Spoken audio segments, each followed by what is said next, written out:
10 round சுடுறாருமா. 10 ரவுண்டும் வந்து இந்த இவன் மேல படலை.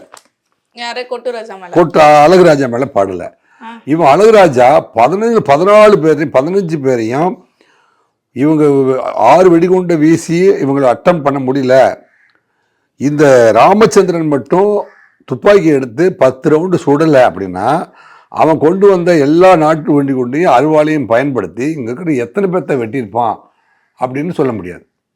ஆனா அதுல வந்து அந்த வெள்ளைக்காளிக்கு எந்த பாதிப்பும் ஏற்படலை.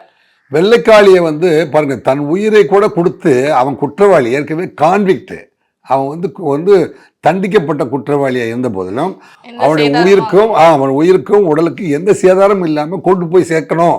அதுதான் எஸ்கார்ட் ஆஃபீஸருடைய கடமை. அப்படிங்கிறனால ராமச்சந்திரன் எஸ்ஐ வந்து 10 ரவுண்டு திருப்பி சுட்டுட்டு 10 ரவுண்டு கண்டினியூஸாக சுட்டுட்டு இருக்கான்னா ஓடுறான். 14 பேரையும் எடுத்துட்டு அவன் வந்து என்ன செய்யறான், ரிட்டர்னுக்கு எடுத்துட்டு ஓடுறான்.